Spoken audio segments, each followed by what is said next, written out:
Here in Windsor Morning, we just wrapped up a conversation with Ian Kennedy. He has uncovered some interesting hockey history when it comes to women in the sport, and it actually ties to Wallaceburg. Here's some of that conversation.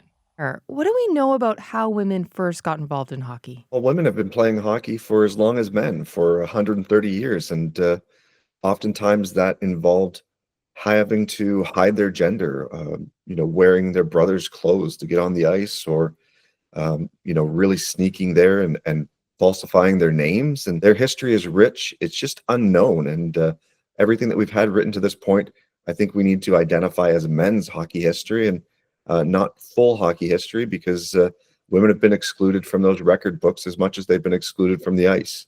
And your book points out in the 1930s and 60s as being forgotten times in our history. So, what did you learn about those decades specifically? In terms of the 1960s, that was kind of the renaissance of women's hockey, and a lot of that actually has some local ties to Wallaceburg, Ontario, where a tournament called the Lipstick Tournament started. And Your book says that the Lipstick Tournament was the first annually contested women's hockey tournament played in Ontario. And I'm wondering, in that same breath, if you can explain Marion Coveney. she was Canada's first ever national team captain at a world event in 1987. And I was shocked because here I am, a writer for the Hockey News, someone that's studied this game for as long as I could read, and I had never heard her name before.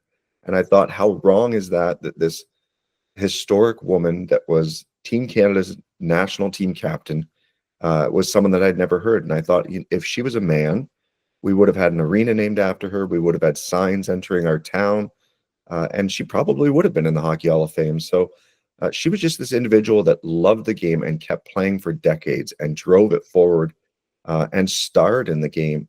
And you met her. What was her reaction to her hearing that you were interested not only in her story, but you were going to be publishing part of that? By the time that I came across Marion's name, she was in a stage 4 battle with pancreatic cancer.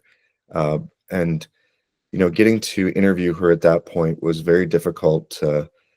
Most of that occurred through her wife, because it was really a struggle for Marion at that point in her life. And I wrote an article at that time about Marion, and it actually ended up being read at her eulogy after she passed away shortly thereafter. Why are you so invested in sharing this history? And I started coaching girls hockey in Chatham and saw the inequities, saw the equipment, saw the lack of ice time, the lack of funding, the different rules.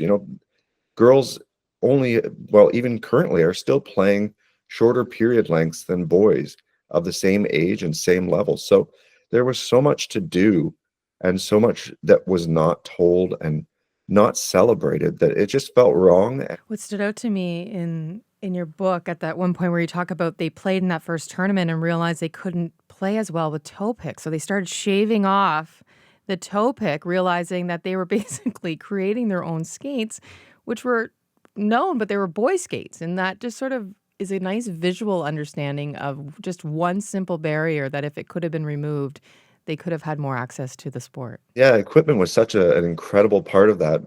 Of course, women were told to wear figure skates forever, and so yeah, of course, they shaved off the toe picks to make it more like hockey skates. Then eventually, most women probably found secondhand pairs of skates at the local stores, and but all of those barriers added up, whether it was lack of ice time, lack of equipment, and they really contributed to the lack of development and lack of growth, keeping women from having these successful leagues like we're seeing today.